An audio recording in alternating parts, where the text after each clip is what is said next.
সম্মাননা কামতের ময়দানে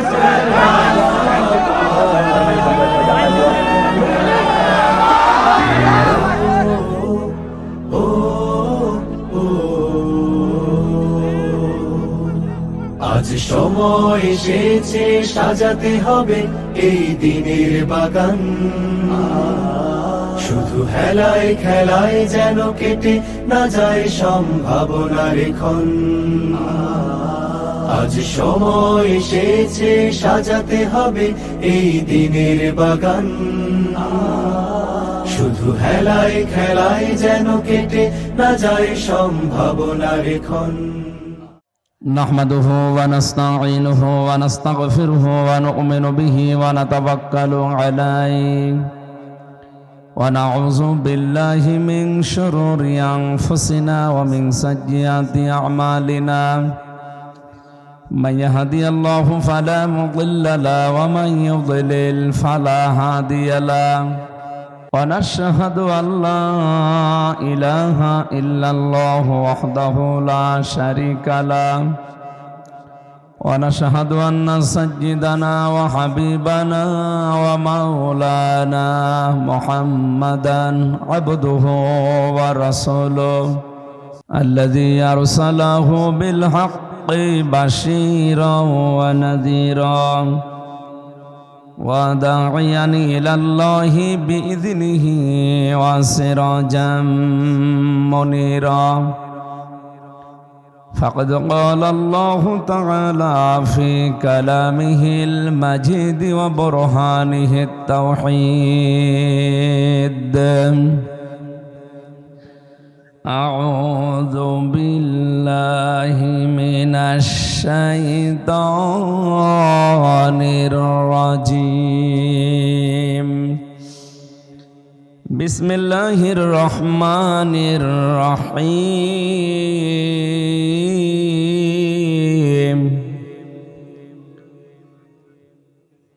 آمن الرسول بما أنزل إليه من ربه والمؤمنون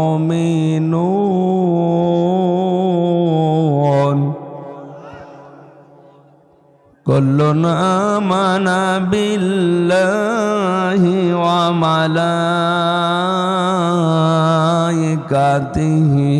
وكتبه ورسله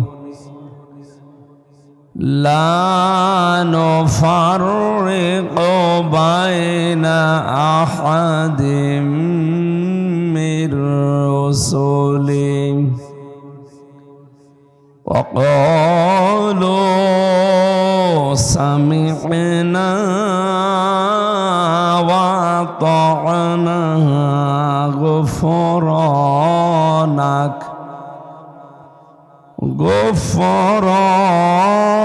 غفرانك ربنا وإليك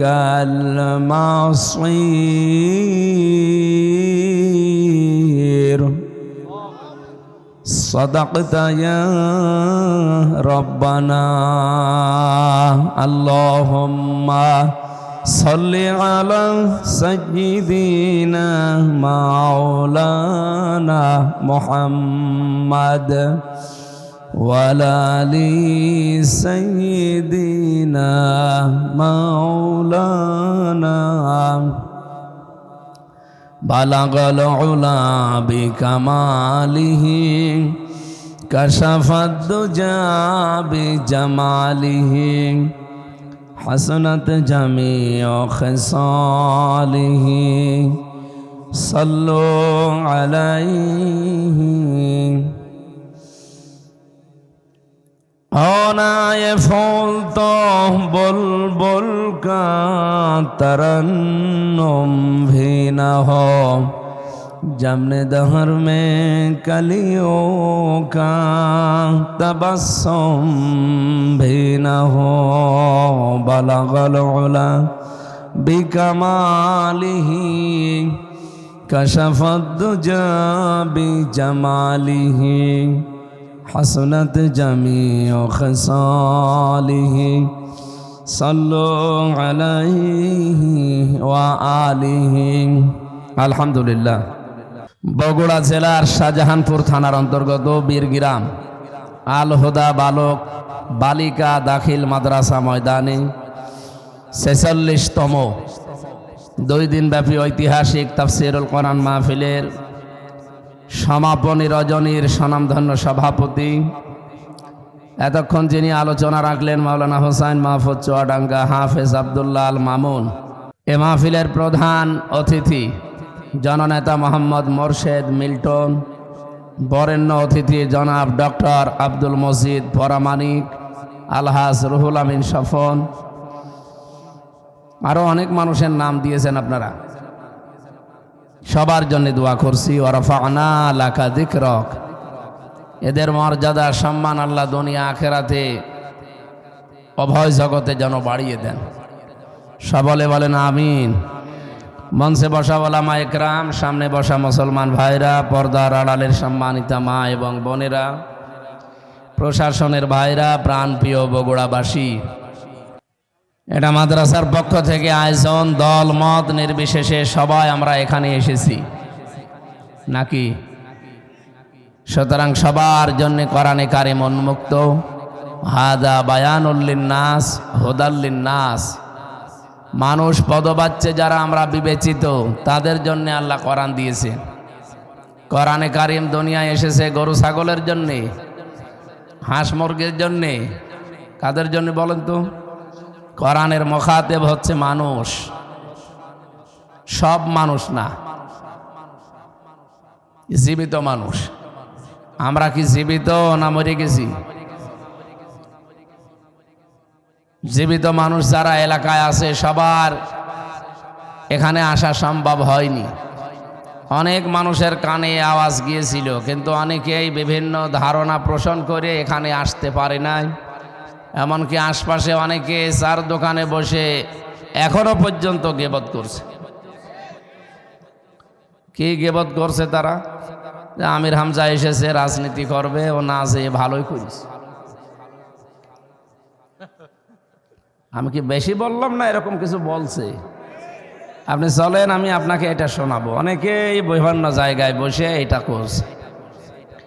এই যে আমার সামনে এসে কথা বললে আমি মন খারাপ করি, রাগ করতাম, ওই কথা আমার অগোচরে যদি কেউ বলে ওইটার নাম গীবত। কি বললাম? বলেন বলেন। আর আমি সে কাজ করি নাই, ওইটা যদি কেউ আমার উপরে চাপিয়ে আমার চরিত্র হননের চেষ্টা করে, ওটা হচ্ছে তহমত। ওটা আরো বড় গুনাহ। আমার মনে হয় আশপাশে যারা আসলেন না তারা হয় গীবতে আছেন নাই তহমতে আছেন। কি কথা বলেন না কেন? হ্যাঁ, যারা আসেননি তাদের জন্য একটা সুসংবাদও আছে। অনেকেই খুশি যে না আছে, তাহলে ভালোই করলাম। সুসংবাদ যখন আছে, দেখেন তো কি সুসংবাদ। সূরা জাসিয়ার 8 নম্বর আয়াতে আল্লাহ সুসংবাদ দিয়েছেন, ইসমাউ আয়াতিল্লাহি তুতলা আলাইহি সুম্মা ইউসিররু মুস্তাকবিরান কাআল্লাম ইয়াসমাআহা ফাবাশশিরহু বিআযাবিন আলীম। রব্বুল আলামিন বলেন, যাকে শোনানো হবে আল্লাহর কালাম, এ ঘোষণা তার কানে গেছে, এটা পোস্টারিং করেছেন, মাইকিং করেছেন, ফেসবুকে দিয়েছেন, প্রচার মাধ্যমে আপনারা এলাকার মানুষকে জানিয়েছেন 15-20 কিলোমিটার জুড়ে, তারও বেশি এলাকা জুড়ে আপনারা প্রচার করলেন। যাদের কানে এই আওয়াজ পৌঁছিয়েছে যে কোরআন শোনানো হবে বগুড়ার বীরগ্রামে মাদ্রাসা ময়দানে, সবাই এসেছে। কথা বলেন না কেন? আল্লাহ পাক বলেন, সুম্মা ইউসিররু মুস্তাকবিরান, যে মানুষগুলো অহংকার করে আসলো না, নিজেদের জায়গায় বসে আছে, কাল্লাম ইয়াসমাহা, মনে হয় যেন সে শোনেই নাই, তার কানে যেন এই আওয়াজ পৌঁছায়নি। এরকম যারা কোরআনের সাথে আচরণ করলেন ফাবাশশিরহু বিআযাবিন আলীম, তাদের জন্য যন্ত্রণাদায়ক আযাবের সুসংবাদ। বলেন নাউযুবিল্লাহ। আমার ভাইরা, এই যে সুসংবাদ যাদের শুনলেন, ওরা কিন্তু খুব ভালো কাজ করলো না। আমরা যারা এবার এসেছি, আমাদের জন্য কি একটা দুঃসংবাদ নবীজি দিয়েছেন। বিশ্ব নবী বলেন, যারা কোরআনে কারীম শুনতে গেছে, শোনার পরে যে মানুষগুলো দেখেছে না, এগুলো আমাদের সাথে তো মিলছে না, যেগুলো মেলে ওগুলো মেনে নেয়, যেগুলো তাদের কর্মজীবনে প্র্যাকটিক্যাল লাইফে মেলে না, তখন বলে যে না, এটা রাজনীতি। এরকম বলা মতো মানুষ দেশে নেই। তাদের জন্যে দুঃসংবাদ আছে।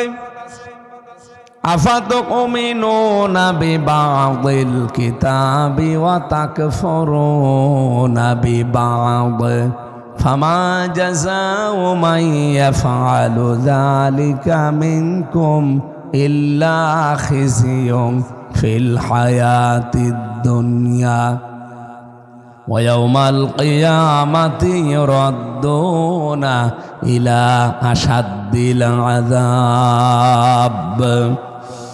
সূরা বাকারায় পাবেন, রব্বুল আলামিন বলেন, কোরআনের কিছু শুনে বিশ্বাস করবা, আর কিছুকে অস্বীকার করে চলে যাবা।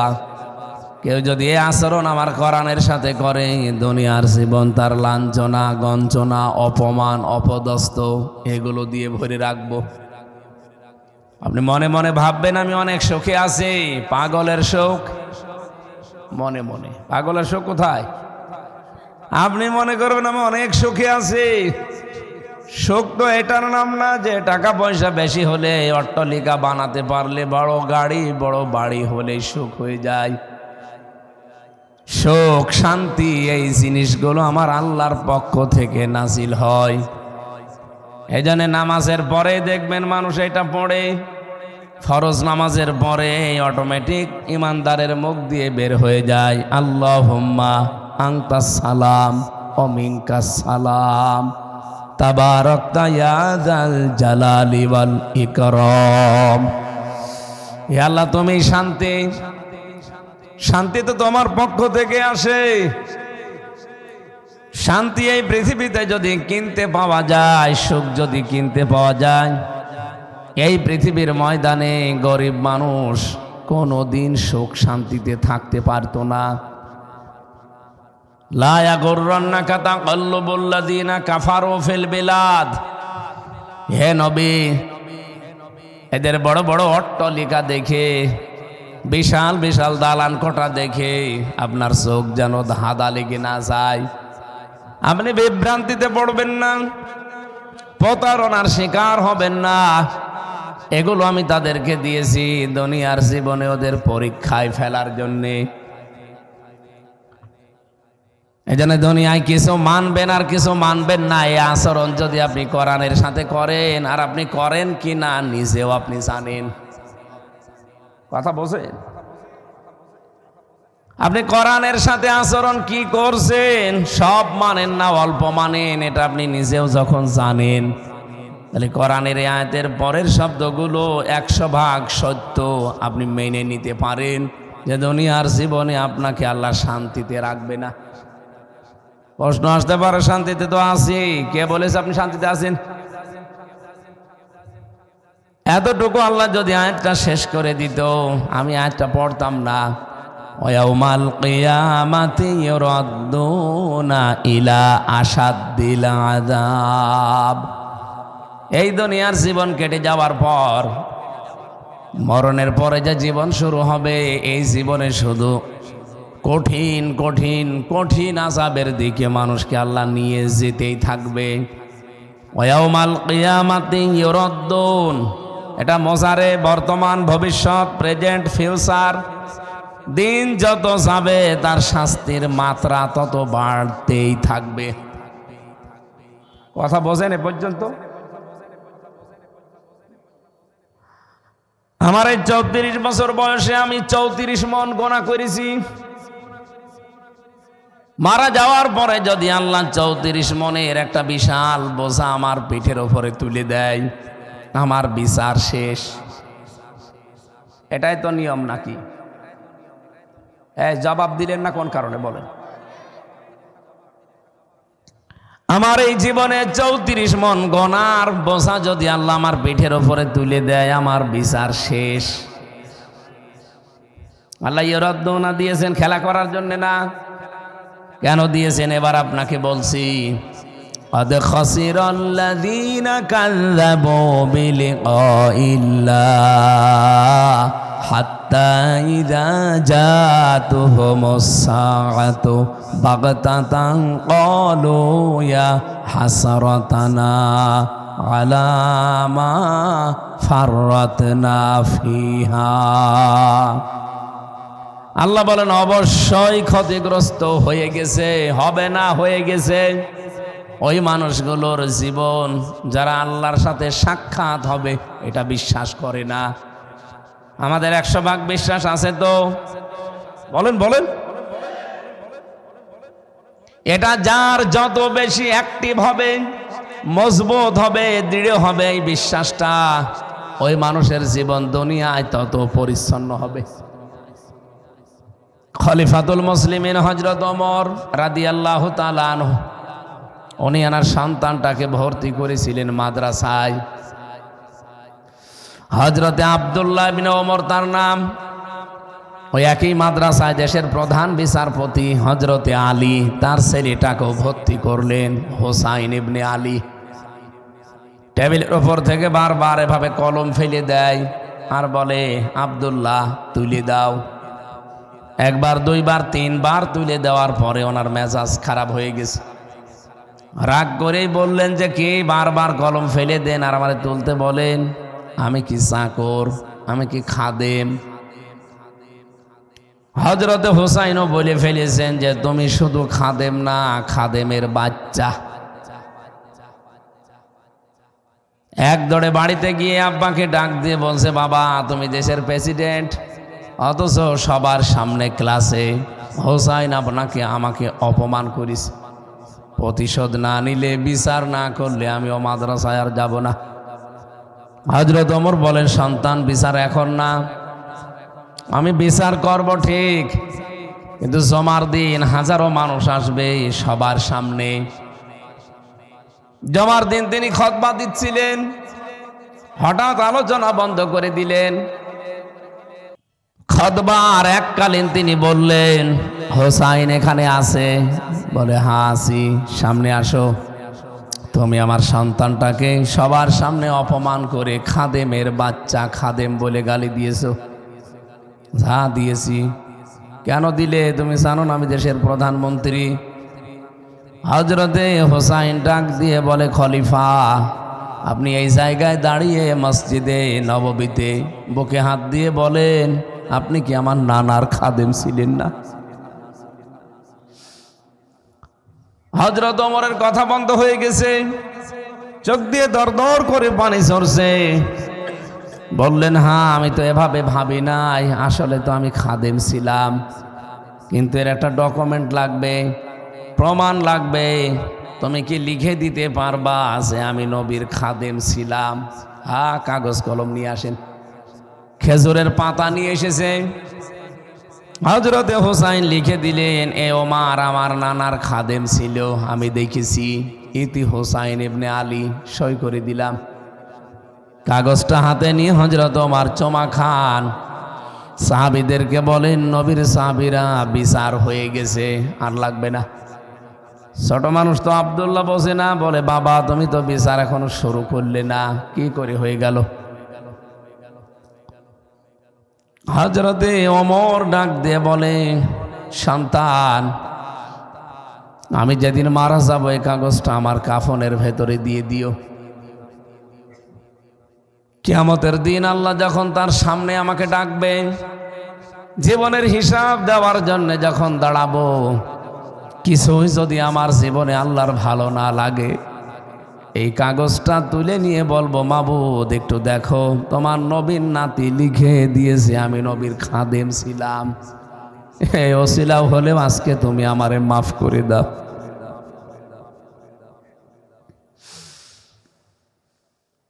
আল্লাহর সাথে সাক্ষাৎ, এটা যে কত কঠিন বিষয়।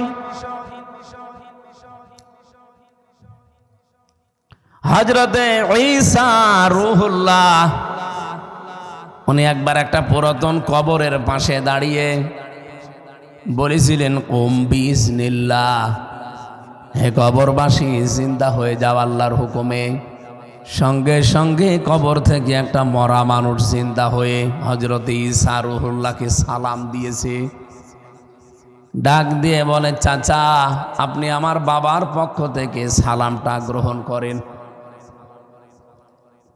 হযরতে ঈসা ডাক দিয়ে বললেন, কে তুমি? আমাকে চাচা বলে সম্বোধন করো, আবার বাবার পক্ষ থেকে সালাম দাও, পরিচয় কি তোমার? কবরবাসী ডাক দিয়ে বলেছে, চাচা আপনি আমাকে চেনেন নাই? 1000 বছর আগে এই দুনিয়া থেকে আমি বিদায় নিয়েছি। আমার নাম শাম, আমার বাবার নাম হযরতে নূহ। হযরতে নূহ আলাইহিস সালামের সন্তান আমি। যেহেতু আমার বাবা নবী ছিলেন, আপনিও নবী, এক নবী আর এক নবীর ভাই, তে আপনি আমার বাবার ভাই হলে তো আমার চাচা, এই হিসাবে আমি আপনাকে চাচা বললাম। হযরতে ঈসা ডাক দিলেন, শাম তোমাকে যখন পেয়ে গেলাম কয়েকটা জিনিস আমি জানতে চাই। এক নম্বরে আমার ইনজিল কিতাবের ভেতরে আছে হযরতে নূহ আলাইহিস সালামের জামানার মানুষেরা অনেক বছর হায়াত পেত, 900 বছর, 950 বছর, 1000 বছর। আমার কিতাবে আমি পড়েছি, আল্লাহ পাক আমাকে জানিয়েছেন যে নূহ আলাইহিস সালামের জামানার মানুষের চুল দাড়ি পাকতো না, চুল দাড়ি কাঁচা বা কালো অবস্থায় তারা মারা যেত। কিন্তু তোমার যে দৃশ্য দেখলাম, তোমার তো চুল দাড়ি গোপ কোনো কিছুই কালো নেই, সব তো পেকে সাদা হয়ে গেছে।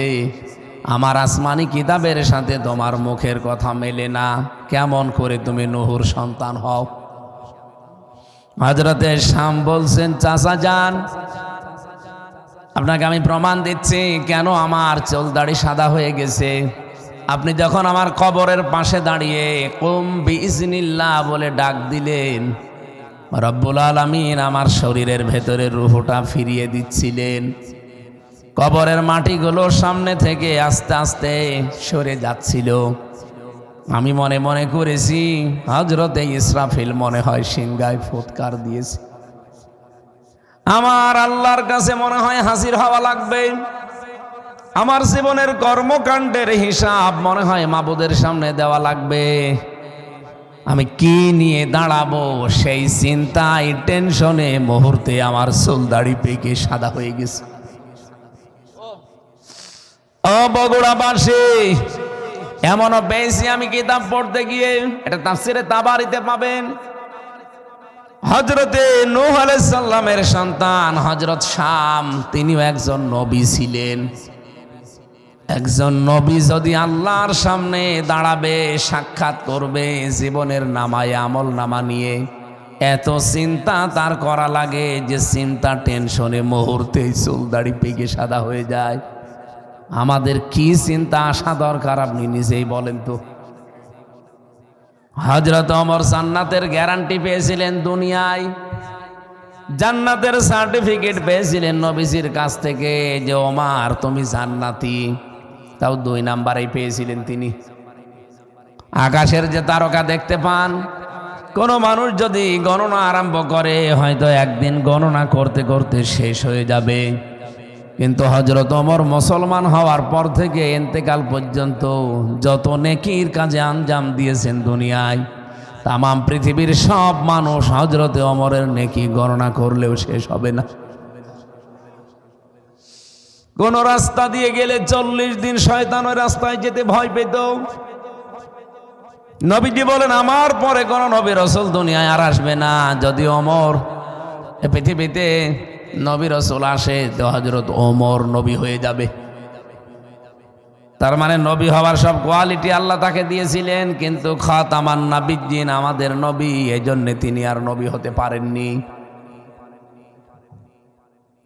বগুড়াবাসী, আল্লাহ এমনিতেই কদ দিয়ে এ আয়াতটা আরম্ভ করেননি।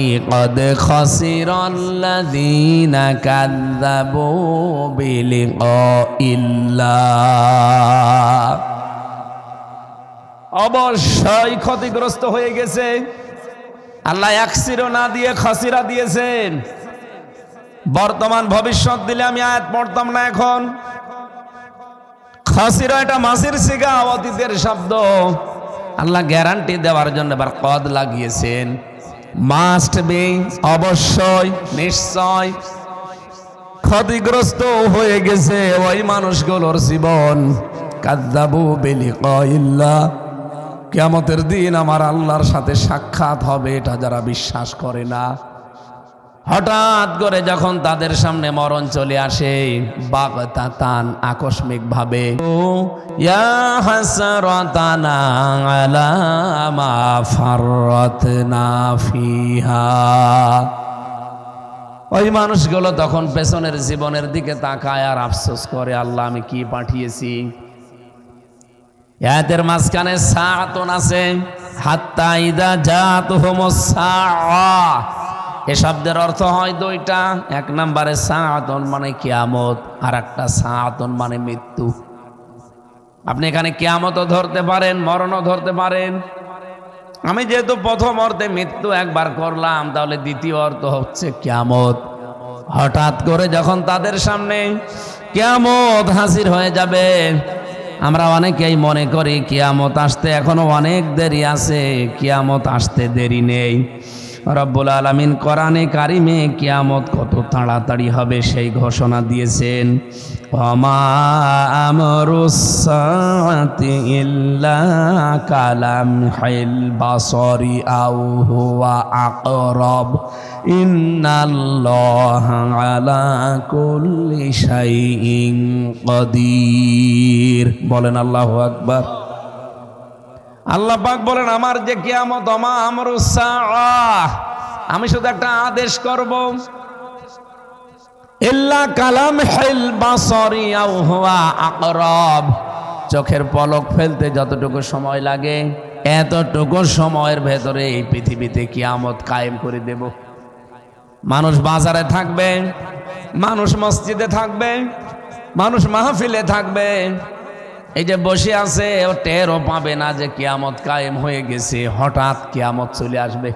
আমরা মনে করছি না সেই কবে মুহররম মাসের 10 তারিখে জুমার দিন হবে, সেই দিন। আল্লাহ আমরুস সাআতি দিয়েছেন।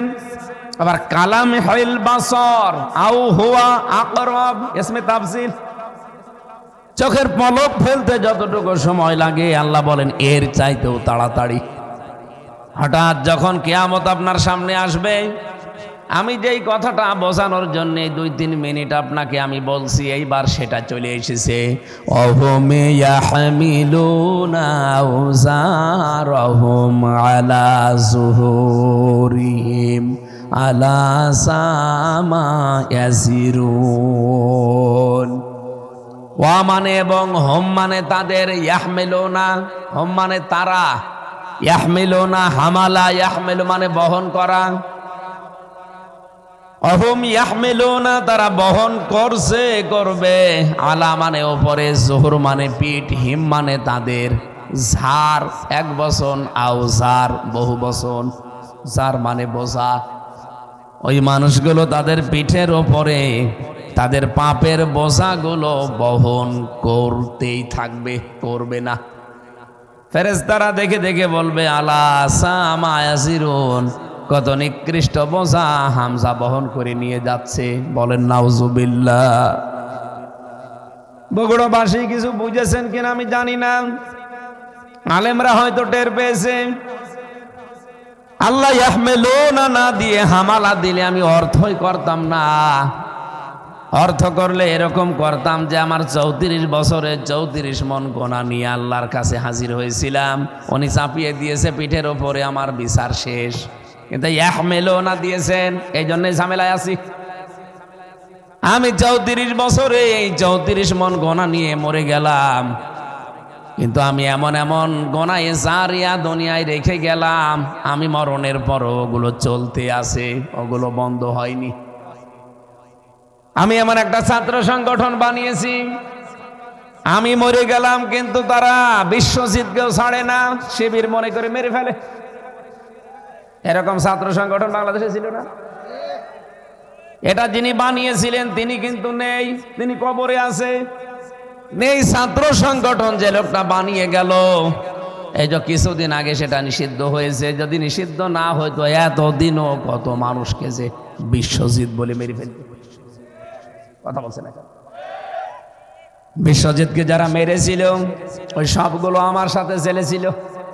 এই 3 বছর আমার সাথে ছিল। আমার রাইটার ছিল খুলনা কফিল মনিয়া বাড়ি, একটার নাম শাওন।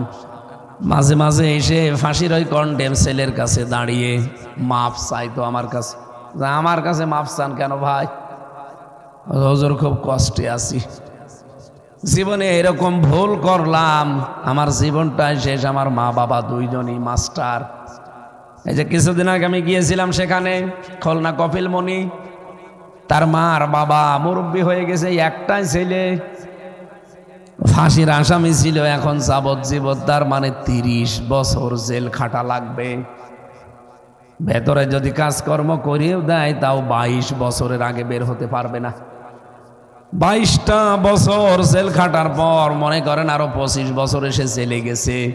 25 আর 22 কত হয়?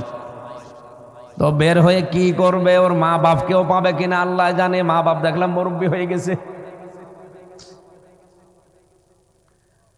আমি এখান থেকে দেশের মানুষকে একটা সংবাদ দিতে চাই, আবেগে পড়ে কারো গায়ে হাত দিতে যাবেন না। কারো আদেশ মানতে গিয়ে দেখা যাচ্ছে কোন দলীয় প্রধানের কথা মানতে গিয়ে একজনকে মেরে ফেললেন, ওই লোকটা কিন্তু আপনার দায় নেবে না। ওই বিশ্বজিৎকে যারা মেরেছে ওদের একটার দায়ও তাদের দল নিচ্ছে না, তাদের নেতারা নিচ্ছে না, নিচ্ছে ওই 16 জন। সব এখন ফাঁসির কন্ডেম ছেলে। আমারে মাঝে মাঝে বলতো শাওন ভাই, যে হামজা ভাই যদি বাইরে যেতে পারেন মানুষকে একটু বলবেন যে কারো কথা শুনে যেন কারো গায়ে কেউ হাত না দেয়। জীবন শেষ করে দেবে একেবারে, কেউ আর খোঁজ নেয় না। ওর মা বাবার কত টাকা পয়সা পাঠাবে? জেলখানার ভেতরে যেহেতু সব কিনে খাওয়া লাগে, ও যা দেয় ও খাবার খেয়ে আপনি বেশি থাকতে পারবেন না। বাইরে থেকে টাকা পয়সা পাঠালে ভালো খাবার কিনে খেতে পারেন। তা ভালো খাবার মানে আমি যেখানে ছিলাম শুধু পাঙাশ আর তেলাপিয়া, এছাড়া বাইরের কোনো খাবার নেই। সব জায়গাতে ভালো খাবারই পাঙ্গাস, কালখাস।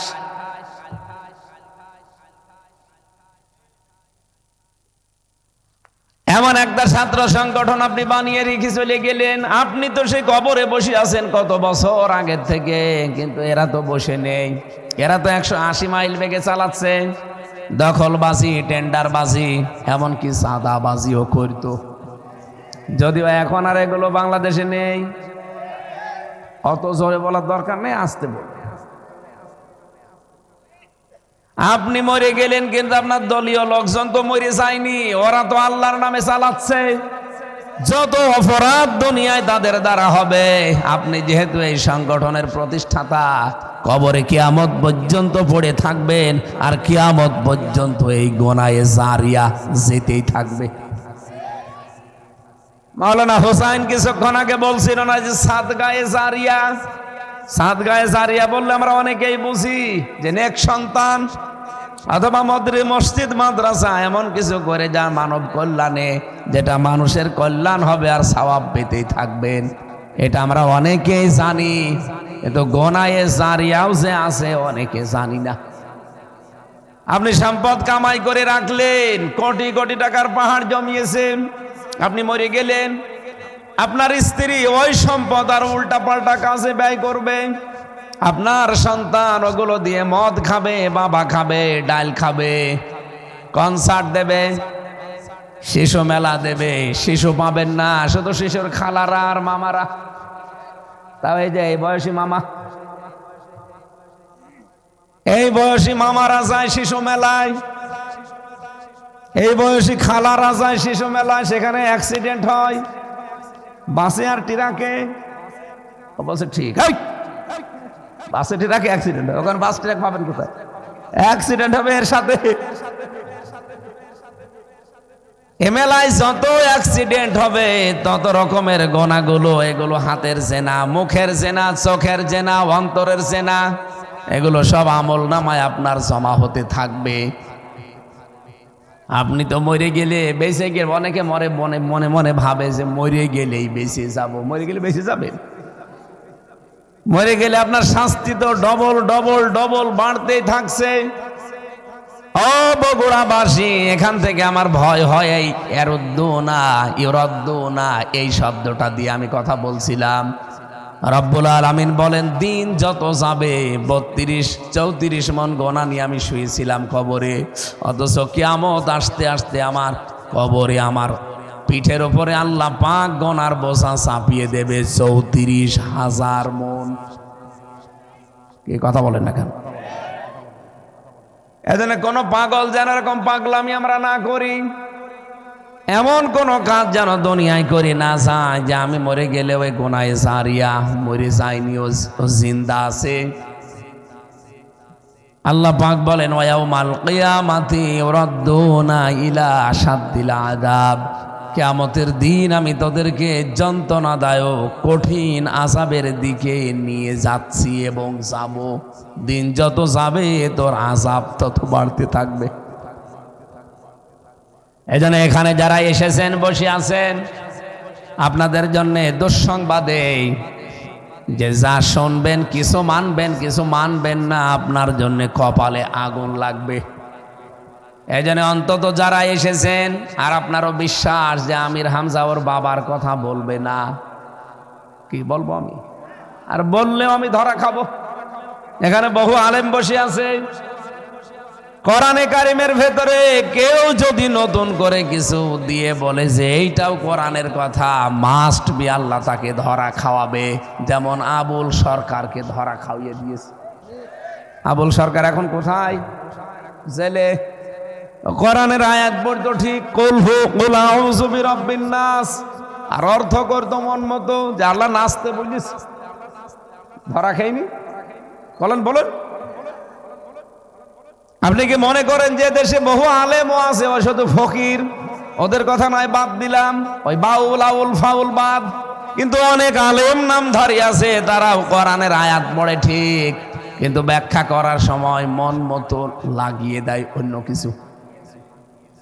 আমি কয়েকজনের নাম ধরতে পারি শিক্ষার জন্যে, বিশেষ করে আবু সুফিয়ান আল কাদরি, গিয়াসউদ্দিন তাহেরি। নূরে বাংলা আছে হচ্ছে চট্টগ্রামে, পরে ইংলিশ বাংলা করা দরকার শয়তানের। আর একজন আছে জাঙ্গি হুজুর, নাম শোনেননি? দরবারে জাঙ্গেরিয়া, চট্টগ্রাম এলাকায় ওর আবার নাম আছে ভালো।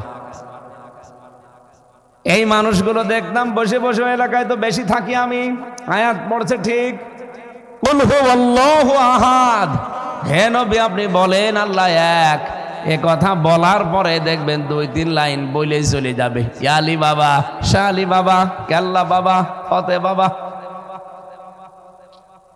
এই আয়াতের ভেতরে এগুলো আছে। সামনে যারা আপনারা আমরা বসে আছি, হয়তো আমরা অনেকে টের পাই না, কণ্ঠে সুর আছে তো অনেকে মনে করে না এ মনে হয় কোরআনেরই কথা, কিন্তু মাওলানা আবু বকর সিদ্দিকের মতো আলেম কিন্তু ধরে ফেলবে যে এ ভণ্ড যাচ্ছে কোথায়। কথা বলছেন না কেন? এই জন্য আপনি যেহেতু বিশ্বাস নিয়ে বসে আছেন যে হামজা কিছু বানিয়ে বলতে পারবে না, বললেই ডানে বামে সব আলেম বসা ধরে ফেলবে, আর আমার বাবারও ক্ষমতা নেই এর ভেতরে নতুন কিছু ঢোকানো।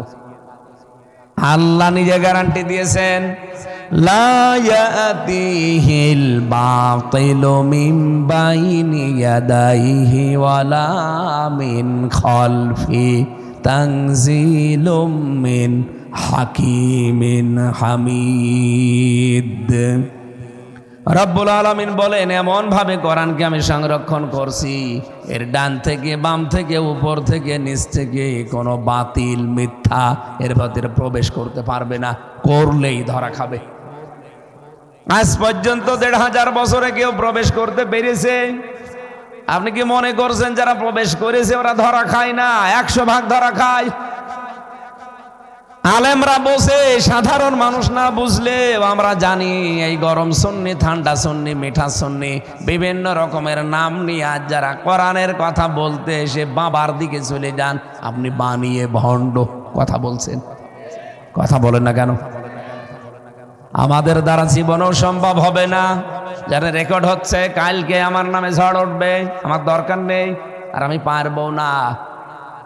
কোরআনে কারিম থেকে যে আয়াত পড়েছি, যদি আমি 2টা আয়াত পড়তাম, মাত্র 1টা আয়াত পড়েছি। সূরা বাকারার শেষের 2টা আয়াতের 1টা আয়াত পড়েছি। এই রজব মাসে বিশ্ব নবীকে আল্লাহ নিজের কাছে 27 বছর গবেষণাগারে বসিয়ে বসিয়ে 3টা জিনিস দিয়েছিলেন, 14টা জিনিস শিখিয়েছিলেন। এদিকে তাকান। এই যে রজব মাসের আজকে চলছে 20 তারিখ, এই মাসেই নবীজিকে আল্লাহ নিয়েছিলেন তার কাছে এই অশান্ত পৃথিবীকে শান্ত করার জন্যে। 27 বছর একাধারে তার গবেষণাগার আছে, ল্যাবরেটরি বলে, ওখানে আল্লাহ বসিয়ে বসিয়ে লিনুরিয়াহু মিন আয়াতিনা, তার বিভিন্ন নিদর্শন তাকে দেখিয়েছেন। 14টা জিনিস তাকে শিখিয়েছেন, আর 3টা জিনিস তাকে উপহার দিয়েছেন। এখান থেকে জিবরাইলের মাধ্যমে বোরাকে করে নিয়ে গেলেন সিদরাতুল মুনতাহা। সিদরাতুন শব্দের শাব্দিক অর্থ বড়ই গাছ, আর মুনতাহা মানে শেষ সীমানা। এর উপরে আর যাওয়া যায় না ফেরেশতা জিবরাইলের। শেষ সীমানা সিদরাতুল মুনতাহায় গিয়ে থেমে গেল। এবার একটা নতুন কুদরতি জান এ জায়গায় এসে হাজির হয়ে গেল। মুত্তাকিনা আলা রাফরাফিন খবরি ওয়া বকরিন হিসান। এই যে রফরফ, এটা আমরা কিয়ামতের ময়দানে যদি জান্নাত পেয়ে যাই, এই জানে উঠে আমরা জান্নাতে যেতে পারবো। এই বারকুন শব্দের শাব্দিক অর্থ বৈদ্যুতিক গতি সম্পন্ন যান। এইটা উঠে মধ্যে সিদরাতুল মুনতাহা পর্যন্ত নবীজিকে নিয়ে যাওয়ার পরে এখান থেকে রফরফে করে আমার আল্লাহর আরশ মহল্লায় নিয়ে গেলেন। আরশে নবীজি উঠবেন, জুতা পায়ে ছিল, জুতার নিচে যেহেতু ধুলাবালি ময়লা, রব্বুল আলামিনের নবী জুতা খুলে প্রবেশ করার জন্যে চেষ্টা করছিলেন। রব্বুল আলামিন বলেন, নবী আপনার জুতা নিয়ে আপনি আরশে চলে আসেন, আপনার জুতার ধুলায় আমার আরশ ধন্য হয়ে যাবে। নিয়ে গেলেন ওখান থেকে আরশ মহল্লায়। বিশ্ব নবীকে আমার আল্লাহ ডাক দিয়ে বলেন, হে নবী, বহু পরে আপনাকে আমি নিয়ে এসেছি। এটা যদি পৃথিবীর ময়দানে গিয়ে আপনি এভাবেই বর্ণনা করেন, বহু মানুষ এটা বিশ্বাস করবে না, এমনকি হাসি ঠাট্টাও করবে। বলেন তো, লাইলান সুবহানাল্লাযী আসরা বিআবদিহি লাইলান। আমি শব্দগুলো একটা একটা করে মিলিয়েছি। ইসরা শব্দের শাব্দিক অর্থ হচ্ছে রাতের ভ্রমণ। এক অংশের ভ্রমণকে ইসরা বলা হয়। অথচ রব্বুল আলামিন এখানে তাফসিরের ব্যাখ্যায় আমি দেখলাম 27 বছর এই এক রাতের কিছু অংশের ভেতরে কাটিয়ে দিয়েছেন। এক রাতের কিছু অংশে 27 বছর কেটে গেল। দুনিয়ার কোন মানুষ একবারে বিশ্বাস করবে মুমিন ছাড়া? বলেন। আবু জেহেলকে যেই বলেছে, ও তো হাসি ঠামাশা করে ঠাট্টা করে উড়িয়ে দিয়েছে যে এতদিনও ভালো ছিল মোহাম্মদের মাথা, এখন দেখছি পাবনায় পাঠানো লাগবে। ওই সময় তো হয়তো পাবনা ছিল না, কিন্তু অন্য জায়গা ছিল। ডাক দিয়ে বলছে, আবু বকর, তোমার বন্ধু এতদিনও ভালো ছিল মোহাম্মদ, তার মাথাটা আজকে দেখলাম পুরাই পাগল হয়ে গেছে। এমন এমন উদ্ভট কথাবার্তা আমার সামনে আজকে বলছে কাবার চত্বরে দাঁড়িয়ে। সে নাকি 27 বছরের সফর এক রাতের ভেতরে করে এসেছে। কি জান্নাত নাকি আছে, কি জাহান্নাম নাকি কি আছে, এগুলো দেখিয়ে এসেছে। হযরত আবু বকর ডাক দিয়ে বললেন, আবু জাহাল, এ কথা কি নবীজি বলেছে? এই মাত্র আমি শুনে আসলাম, বিশ্বাস না হলে এখনো যাও, এখনো কিছু মানুষ তার সামনে আছে। হযরতে আবু বকর এসে বলে, ইয়া রাসূলুল্লাহ, আবু জেহেল আমাকে এই কথাগুলো বলছিল, আপনি কি এগুলো করেছেন? হয়েছে। নবীজি বলেন, আবু বকর, হ্যাঁ, আমার জীবনে মেরাজ হয়ে গেল। আল্লাহ পাক আমাকে 27টা বছর তার কুদরতের নিদর্শন সবগুলো দেখি আবার ফেরত পাঠিয়ে দিয়েছে। হযরত আবু বকর বলেন, হে নবী, আপনার মেরাজ সত্য হয়েছে। নবীজি ওই দিন বলেছিলেন, আবু বকর, একটা বারের জন্য প্রশ্ন করলে না যে এই অসাধ্য জিনিস কি করে আমি করে আসলাম? যে কথা বলতে গিয়ে আল্লাহ নিজে পর্যন্ত আশ্চর্য হয়ে গেছে। এই জন্য আয়াতের আগে আছে সুবহান। সুবহান আল্লাহ আমরা কখন পড়ি? যখন আশ্চর্য জিনিস দেখি। কথা বলেন না কেন? আল্লাহ পাক ঘটনাটা বর্ণনা করতে গিয়ে বলেন, সুবহানাল্লাযী আসরা বিআবদিহি লাইলাম মিনাল মাসজিদিল হারামি ইলাল মাসজিদিল আকসা ইলা আখিরি আয়াত। তিনি সেই পবিত্র সত্তা, আল্লাহ নিজে বলছেন তিনি সেই পবিত্র সত্তা। উনিও আশ্চর্য হয়ে গেছেন এই ঘটনা বলতে গিয়ে, কারণ আমরা তার বান্দা। আমাদের মেধা, আমাদের যোগ্যতা, আমাদের এই ব্রেন ওই পর্যায়ের না, আমরাও অনেকে বিশ্বাস করব না।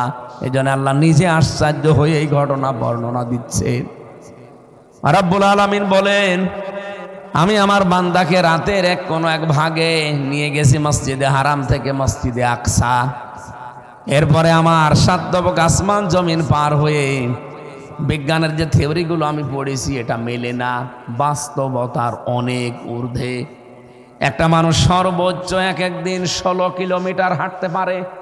এদিকে তাকান, সর্বোচ্চ 16 কিলোমিটার একদিনে হাঁটতে পারে। আপনি 3 দিন, 10 দিন, 5 দিন, 1 বছর ধরেন, কত কিলোমিটার হাঁটতে পারবেন? একটা হিসাব করে দেখলাম,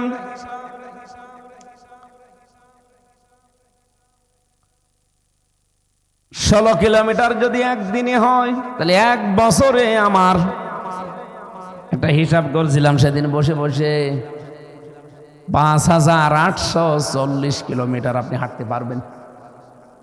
তাহলে নবীজি 27 বছরে এই যে বিচার সফর করে আসলেন, এখান থেকে এক আসমান 500 বছরের রাস্তা। 500 বছর একাধারে হাঁটলে আপনি আসমান খুঁজে পাবেন, এরপরে আর একটা 500 বছর হাঁটলে খুঁজে পাবেন। এরকম 7টা আসমান পার হয়ে আল্লাহর বিভিন্ন নিদর্শনগুলো পার করতে করতে তারপরে তো আরশ মহল্লা। আমি হিসাব করে দেখেছি বাস্তবের সাথে কোনো মিল নেই, অথচ আল্লাহ কোরআনে বর্ণনা দিয়েছেন এটা মিথ্যা কথা। বলেন বলেন, এটা কেন করিয়েছেন নবীজির এই জীবনে? কোন নবীর জীবনে মেরাজ হয়নি, আমাদের নবীর জীবনে হয়েছে। কেন? আমি সেই কেনর জবাব দেওয়ার জন্য আয়াতগুলো পড়ব। বিশ্ব নবীকে আমার আল্লাহ নিজের কাছে নিয়ে গেলেন। ফাকানা ক্বাবা কাউসাইনি আও আদনা ফাওহা ইলা রাব্বিহি মা আওহা ইলা আবদিহি মা আওহা। তীর ধনুক মারলে যেমন 2 মাথা কাছে চলে আসে, আল্লাহ পাক এবং নবীজি একেবারে কাছাকাছি চলে এসেছেন। কোন কোন বর্ণনায় পেয়েছি বিশ্ব নবী আল্লাহকে সরাসরি দেখেছিলেন, কোন কোন বর্ণনায় পেয়েছি না উনি সরাসরি দেখতে পারেননি, পর্দা ছিল সামনে। বিশ্ব নবীকে নিয়ে আমার আল্লাহ যে 3টা জিনিস দিলেন আর 14টা জিনিস শেখালেন, এগুলো আমাদের এই রজব মাসে খুবই দরকার। এই অশান্ত বাংলাদেশকে এবার আমরা শান্ত করব এই কর্মসূচিগুলো দিয়ে। আজকের যে আয়াত আমার আল্লাহ প্রথমে তাকে দিয়েছিলেন, সূরা বাকারার শেষের 2টা আয়াত 285 এবং 86, এই 2টা আয়াতের ভেতরে আমি পেয়েছি প্রথমে কিভাবে ঈমান আনবেন, ঈমান আনার পদ্ধতি কি কি, এগুলো আল্লাহ তাকে দিয়েছেন। দুই নম্বরে আল্লাহর কাছে কি করে ক্ষমা চাইতে হয়, নিজের অপরাধের স্বীকৃতি কি করে দিতে হয় আমার আল্লাহ এগুলো তাকে দিয়েছেন। তিন নম্বরে কাফের মুশরিকদের প্রতি কি করে বিজয় অর্জন করার জন্য আল্লাহর কাছে ধর্ণা দেওয়া লাগে এইটা আল্লাহ তাকে দিয়েছেন। এই দুইটা আয়াতের ভেতরে এই তিনটা বিষয় আমি পেয়েছি। বিশ্ব নবীকে আল্লাহ ডাক দিয়ে বলেন, আমানার রাসূলু বিমা উনজিলা ইলাইহি মির রাব্বিহি ওয়াল মুমিনুন।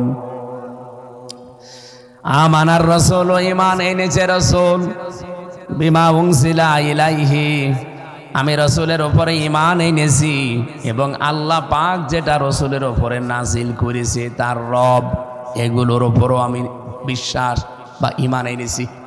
এখান থেকে আমার একটা প্রশ্ন বের হয় আমার মনে। আজকে আমি একটা সেমিনারে ছিলাম, আমাদের ইসলামী বিশ্ববিদ্যালয়ের কুষ্টিয়ার ভাইস চ্যান্সেলর ছিলেন প্রধান অতিথি। আমি এখানে আয়াতটা মিলিয়ে দেখলাম রব্বুল আলামিন ঈমান আনবেন কিসের উপরে সেই বিষয়গুলো আল্লাহ প্রথমে এখানে দিয়েছেন। আল্লাহ পাক বলেন, কুল্লুন আমানা বিল্লাহি ওয়া মালাইকাতিহি ওয়া কুতুবিহি ওয়া রুসুলিহি, ফেরেশতাদের উপরে, আল্লাহর উপরে, ফেরেশতাদের উপরে, কিতাবের উপরে, রসুলদের উপরে। আমার প্রশ্ন হচ্ছে, আমরা তো এগুলো বিশ্বাস করি, এ আবার বলা দরকার কি? না, এর বাস্তব কিছু প্রেক্ষাপট আছে। কোন মানুষ যদি বলে আল্লাহ তোমাকে আমি বিশ্বাস করি, তার ভেতরে এই টেন্ডেন্সি তৈরি হওয়া লাগবে যে আমি সব সময় আল্লাহর সামনে আছি। এটা যত দৃঢ় হবে তার ভেতরে যে আমি সব সময় তোমার সামনে আছি, ওই লোকটার জন্য জীবনে, এই দুনিয়ার জীবনে কোনোদিন কোনো অপরাধে জড়িত হওয়া সম্ভব না। দুই নম্বরে অমালাইকাতিহি, মালাকুন্না, মালাইকা বহু বচন দিয়েছেন। যত ফেরেশতা তোমার আছে সব আমি বিশ্বাস করে নিয়েছি, তাদের ওপরও আমার ঈমান বা বিশ্বাস আছে। বিশেষ করে আমার এই শরীর থেকে শুরু করে পাহারাদার হিসাবে কমপক্ষে 19 জন ফেরেশতা দায়িত্বে আছে নিয়মিত। দুইজনের ব্যাপারে সবচাইতে ভয়ঙ্কর কথা আছে কোরআনে, কিরামান কাতিবিনা ইয়ালামুনা মা তাফআলুন। সম্মানিত দুইজন লেখক দুই কাঁধে বসে তারা আমাদের জীবনের কর্মকাণ্ডগুলো লিখতেছে। এই বিশ্বাস যত বেশি দৃঢ় করবে মানুষ, তার জীবনও তত পরিচ্ছন্ন থাকবে যে আমি যা করছি একটা কিছু বাদ যাবে না, সব লিখতেছে দুইজন সম্মানিত লেখক।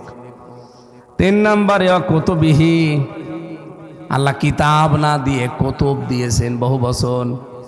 শুধুমাত্র এইটা না, এর আগে আল্লাহ যত কিতাব পাঠিয়েছিলেন 104 খানা বলা হয়, সবগুলো আমি বিশ্বাস করি এবং সবগুলোর ভেতরে যে তথ্য ছিল সব সামারাইজ করে আল্লাহ কোরআনে কারিমে দিয়েছে, এইটাও বিশ্বাস করি। অরসুলিহি, আমার শুধু একজন রসুল না, এর আগে বহু রসুল আল্লাহ দুনিয়ায় পাঠিয়েছিলেন। সব রসুলের উপরে আমার সম্মান, মর্যাদা, বিশ্বাস আমি রাখি। কিন্তু মানার ক্ষেত্রে শুধুমাত্র মানি মুহাম্মাদুর রাসূলুল্লাহকে। সূরা আলে ইমরানের ভেতরে আয়াতের ব্যাখ্যা করতে গিয়ে একটা আয়াত পেয়েছি,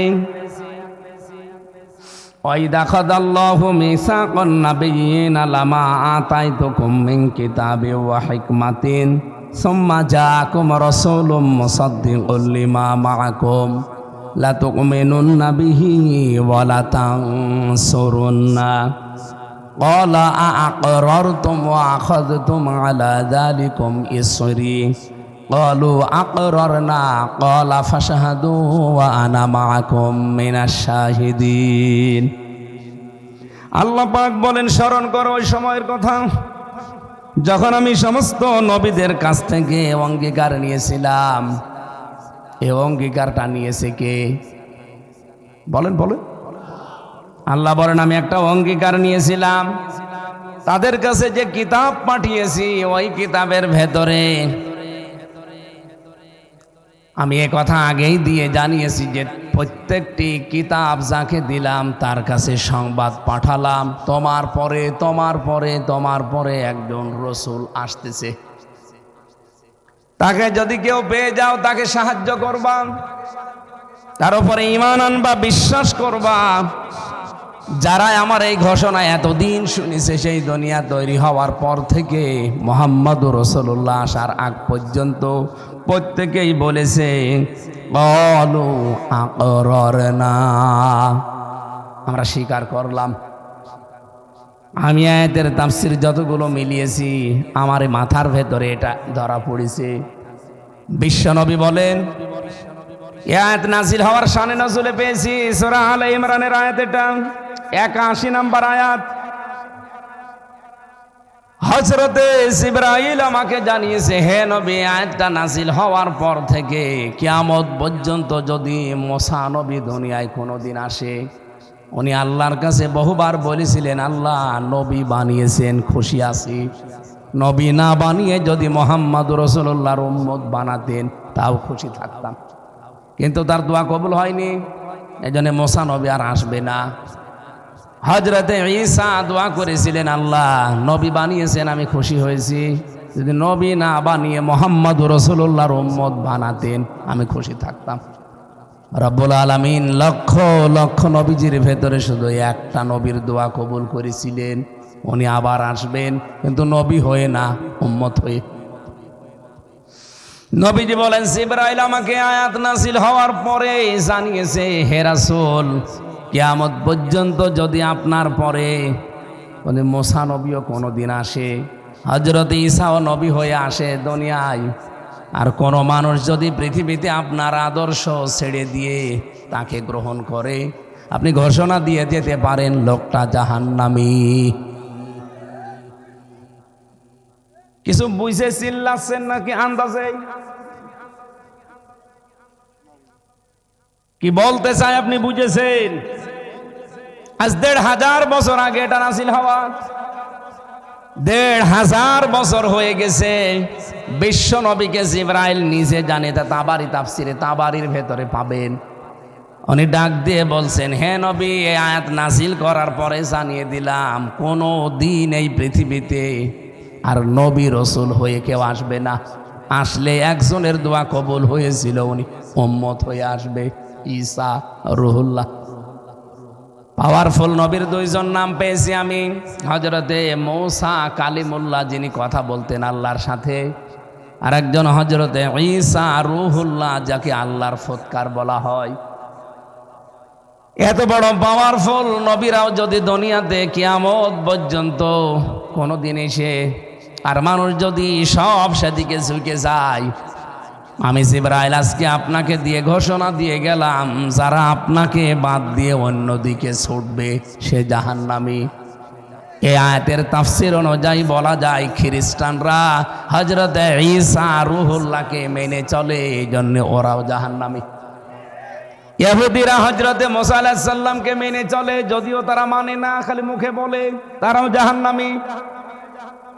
বলেন তো, এত বড় বড় পাওয়ারফুল নবী যদি এখন দুনিয়ায় আসে আর বিশ্ব নবীর আদর্শ বাদ দিয়ে কেউ যদি তাদের দিকে ছোটে, তাদের গ্রহণ করলে জাহান্নামী হয়। আজ পৃথিবীতে বিশ্ব নবীর বাইরে কোন আদর্শ আপনি পেয়েছেন যে সেখানে ছুটে যান? বলেন।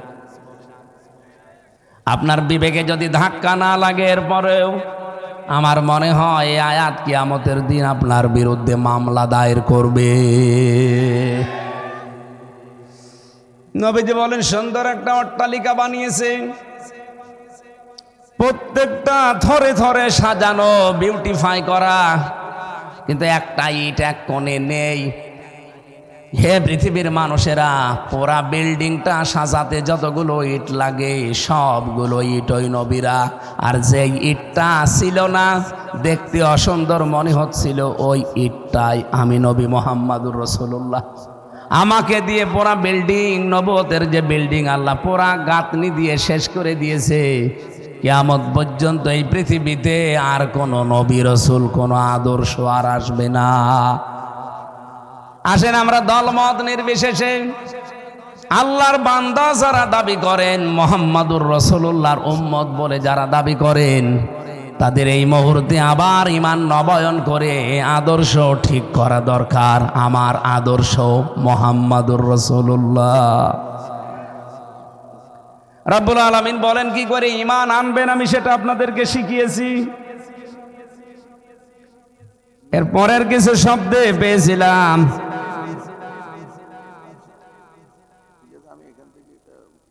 وقالوا سمعنا وأطعنا غفرانك ربنا وإليك المصير। আমরা ঈমান কিভাবে আনবো? কোরআনের কথাগুলো শোনার পরে যে মানুষগুলো বলতে পারবে যে আমরা শুনলাম আর মেনে নিলাম, আল্লাহ বলেন এই মানুষগুলোর জন্য আমি আল্লাহর ক্ষমা নিয়ে আমি বসে আছি। জোরে বলুন সুবহানাল্লাহ। ঈমান আনলে কয়েকটা বিষয় এখানে অলরেডি আমরা পেয়ে গেছি। আল্লাহ রাব্বুল আলামিনের কাছে ক্ষমা চাওয়া লাগবে এবং এই বিশ্বাস নিয়ে বাকি জীবন চালানো লাগবে। আমি যা করি ফিরে যাওয়া লাগবে ভগবানের কাছে। কার কাছে? এখানে শব্দটা ইলাইকাল মাসির, তোমার কাছে আমরা ফিরে যাব। এজন্য মানুষ মারা গেলে দেখবেন আগেই বলা হয় ক্বালু ইন্না লিল্লাহি ওয়া ইন্না ইলাইহি রাজিউন। আমরা তোমার কাছ থেকে এসেছি, তুমি ছাড়া ফিরে যাওয়ার আর জায়গা নেই, তোমার কাছেই ফেরত যাওয়া লাগবে। নবীজিকে প্রথমে আল্লাহ এইটাই দিয়েছিলেন, এরপরে কি করে ক্ষমা চাইতে হয়, আল্লাহর কাছে কি করে নিজের অপরাধের স্বীকৃতি দেওয়া লাগে, ওই ট্রেনিংগুলো এর ভেতরে আছে। লা ইউকাল্লিফুল্লাহু নাফসান ইল্লা ওয়াসআহা লাহা মা কাসাবাত ওয়া আলাইহা মাকতাসাবাত ইলা আখিরি আয়াত।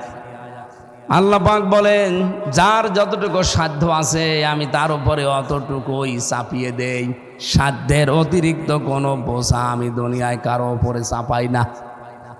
আপনি সহ্য করতে পারেন 20 কেজি, আপনার মাথার উপরে জীবনও আল্লাহ এমন বিপদ দেবে না যে 50 কেজি হয়ে গেছে। লাহা মা কাসাবাত ওয়া আলাইহা মাকতাসাবাত। পৃথিবীতে যে যা অর্জন করবে ওইটা নিয়ে এসে কিয়ামতের দিন আল্লাহর সামনে উঠবে। কেউ অন্য কারো অপরাধের বোঝা নিয়ে কিয়ামতে উঠবে না। আমি আবার বলছি, যে যেই ধরনের অপরাধ করবে ওইটা নিয়ে কিয়ামতের দিন সে আমার আল্লাহর সামনে হাজিরা দেবে, দাঁড়াবে। রব্বানা লা তুআখিযনা ইন নাসিনা আও আখতানা। এই মানুষগুলো আল্লাহর কাছে ক্ষমা চাওয়ার নিয়ম বা পদ্ধতি এইটা, এভাবে বলবে রব্বুল আলামিন আমাদেরকে ধরবেন না, আমাদেরকে পাকড়াও করবেন না, আমরা যেগুলো ভুলে করি নাই অথবা করতে গিয়ে ভুল হয়ে গেছে। এখানে দুইটা শব্দ আছে, নিসিয়ান এবং খতায়া। নিসিয়ান মানে ভুলে করি নাই, আর খতায়া মানে করতে গিয়ে ভুল হয়ে গেছে। এরকম যত কর্মকাণ্ড এই 34 বছরে আমি করেছি, আল্লাহ তুমি সব ব্যাপারে আমারে মাফ করো, আমারে ধরবা না। রব্বানা ওয়ালা তাহমিল আলাইনা ইসরান কামা হামালতাহু আলাল্লাযিনা মিন ক্বাবলিনা রব্বানা ওয়ালা তুহাম্মিলনা মা লা তাকাতা লানা বিহি ওয়া'ফু আন্না ওয়াগফির লানা ওয়ারহামনা আনতা মাওলানা ফানসুরনা আলাল কওমিল কাফিরিন। বলেন আমিন। এখানে কিছু পদ্ধতি শিখিয়েছেন আল্লাহ। কাফেরদের উপরে বিজয় করতে হলে কি কি কৌশল অবলম্বন করা লাগে, কোন কোন পদ্ধতিতে কাজ করা লাগে, কর্মসূচি দেওয়া লাগে, এইগুলো এই আয়াতের শেষের দিকে আছে। নবীজিকে 2 নম্বরে আল্লাহ যেটা দিয়েছিলেন তার নাম সালাত। 50 ওয়াক্ত দিয়েছিলেন প্রথমে, উনি তো আনন্দে নিয়ে আসছিলেন। তিন নম্বরে বিশ্ব নবী মুহাম্মদুর রাসূলুল্লাহ সাল্লাল্লাহু আলাইহি ওয়াসাল্লামকে তিন নম্বরে যেটা আল্লাহ দিয়েছিলেন তার নাম ঘোষণা, ইন্নাল্লাহা লা ইয়াগফিরু আইয়ুশরাকা বিহি ওয়া ইয়াগফিরু মা দুনা যালিকা লিমান ইয়াশা। হে নবী, আপনাকে আমি ঘোষণা দিয়ে জানালাম, পৃথিবীতে ফিরে যান, সবাইকে আমি মাফ করার ঘোষণা দিয়েছি, শুধু মুশরিককে মাফ করব না। এ দুনিয়ায় শুধু আপনাকে না, আপনার পূর্বে যত নবী রাসূল আমি পাঠিয়েছিলাম, ওয়ালাকাদ উহিয়া ইলাইকা ওয়া ইলাল্লাযিনা মিন ক্বাবলিকা লাইন আশরাকতা লা ইয়াহবাতান্না আমালুকা ওয়া লা তাকুনান্না মিনাল খাসিরিন। সূরা জুমারের 65 নম্বর আয়াতের ভেতরে আল্লাহ জানিয়েছেন, হে নবী, আপনাকে আর আপনার পূর্বে যত নবী রাসূল পাঠিয়েছি প্রত্যেকের কাছে এই ওহী নাযিল করা ছিল যে শিরিক নিয়ে আমার কাছে আসা যাবে না। শিরিক মিশ্রিত কোনো জীবন যদি কেউ গঠন করে, ওর জীবনের যত ভালো ভালো কাজ ছিল সব ব্যর্থ করে দেব। বলেন নাউজুবিল্লাহ। এই যে তিনটা জিনিস নবীজিকে আল্লাহ দিলেন, এক নম্বরে সূরা বাকারার শেষের 2টা আয়াত, দ্বিতীয় নম্বরে 50 ওয়াক্ত নামাজ, তিন নম্বরে একটা ঘোষণা যে মুশরিকদেরকে মাফ করব না। এবার আসেন তো, আমাদের ভেতরে কোনো মুশরিক আছে কিনা? যেহেতু আল্লাহ মাফ করবে না বলে সাফ জানিয়ে দিয়েছেন, আল্লাহ যেটা পারে ওইটা অন্য কেউ পারে, এই বিশ্বাস করার নাম হচ্ছে শিরিক। আর শিরিক যে করে সে মুশরিক। এবার গোড়ায় এমন মানুষ আছে কিনা আমি জানি না, আল্লাহ যেটা পারে ওইটা অন্য কেউ পারে। আরো জোরে বলেন, এ আসমান আর জমিন বানিয়েছে কে? অন্য কারো কোনো হাত এখানে আছে? বলেন বলেন। প্রতিনিয়ত মানুষ নামাজে দাঁড়ানোর পরে বা আগে এই কথাটা স্বীকৃতি দেওয়া লাগে, ইন্নী ওয়াজ্জাহাতু ওয়াজহিয়া লিল্লাযী ফাতারাস সামাওয়াতি ওয়াল আরদা হানিফা। নাকি এলাকায় পড়ে না? অনেক এলাকায় পড়ে এটা জায়নামাজের দোয়া মনে করে। না, এটা জায়নামাজের দোয়া না, এটা কোরআনের একটা আয়াত। এটা আপনি পড়বেন আল্লাহু আকবার বলার পর। এইটা শুদ্ধ এবং সহিহ হাদিসের কথা, কারণ এই কথার ভেতরে দুনিয়া আখিরাত সব কিছু আল্লাহ লুকিয়ে রেখেছেন। কোন মানুষ যখন আল্লাহু আকবার বলার পরে আয়াতটা পড়ে, সূরা আনামের 79 নম্বর আয়াত, ইন্নী ওয়াজ্জাহাতু, অবশ্যই আমি ঘুরিয়ে দিলাম আমার এই চেহারাকে। চেহারা বলতে 3.5 হাত বডি না। এই পৃথিবীতে যত কিছু নিয়ে আমার চলা লাগে সব আমার এই ওয়াজ্জাহাতু চেহারা। আমাকে চলা লাগে আমার ব্যবসা নিয়ে, আমাকে চলা লাগে আমার পরিবার নিয়ে, আমাকে চলা লাগে আমার রাজনীতি নিয়ে, আমাকে চলা লাগে আমার অর্থনীতি নিয়ে, আমাকে চলা লাগে আমার রাষ্ট্র নিয়ে। কথা বলে না কেন? আমার সব আমি আজকে ঘুরিয়ে দিলাম ফাতারাস সামাওয়াতি ওয়াল আরদা, যিনি আসমান আর জমিন এককভাবে বানিয়েছেন।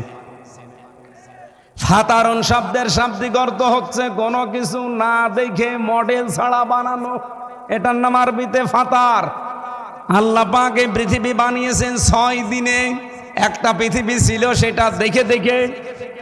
বলেন বলেন, এ কথাটা প্রতিবার আপনাকে স্বীকৃতি দেওয়া লাগে। নামাজ পড়লে এটা বলা লাগে কেন? কত বড় কঠিন কথা মুখ দিয়ে বের করছেন, কোনোদিন ভেবেছেন? ভাবেননি এই জন্যে, কারণ আপনি তো জানেন না। খালি তোতা পাখির মতো পড়ে চলে যাচ্ছেন, অথচ আল্লাহর সামনে দাঁড়িয়ে প্রথমে এই স্বীকৃতি দেওয়া লাগে যে আল্লাহু আকবার, হে আল্লাহ তুমি সব চাইতে বড়। আসমান আর জমিনের যা আছে সব তুমি একচ্ছত্র ভাবে একা একক বলে, একক শক্তির বলে তুমি বানিয়েছো। আমি তোমার দিকে আমার সব ঘুরিয়ে দিলাম। সব ঘোরানো মানে কি? এই 3.5 হাত বডি। বলেন বলেন।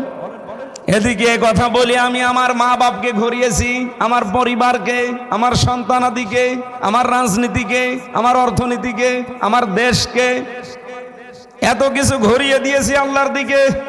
কারণ ইনি একচ্ছত্র ভাবে বানিয়েছেন, মডেল ছাড়া। সামাওয়াতি ওয়াল আরদা হানিফা, আমি লোক দেখানোর জন্য না, একনিষ্ঠ ভাবে। অমান মিনাল মুশরিকিন, আমি মুশরিক না। এই কথাটা যদি আপনি 100 রাকাত নামাজ পড়েন, 100 রাকাতের 50 বার এটা বলা লাগবে, কারণ 2 রাকাত পর পরে এটা বলা লাগে। এতবার আপনার মুখ দিয়ে আল্লাহ এই জন্যই বের করে নেয়, বান্দা জমিন আর আসমানে এখানে আর কারো কোনো অধিকার নেই, মালিকানা নেই, একমাত্র মালিকানা। আরো জোরে বলেন, লিল্লাহি মুলকুস সামাওয়াতি ওয়াল আরদ। অন্য জায়গায় আছে লিল্লাহি মা ফিস সামাওয়াতি ওয়া মা ফিল আরদ, আসমান জমিনে যা কিছু আছে সব কার।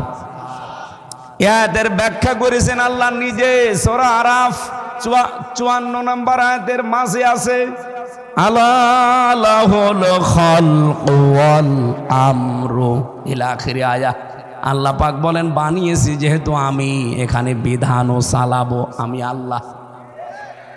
সুতরাং এ জমিন যেহেতু আল্লাহর, আমরা সবাই বিশ্বাস করি।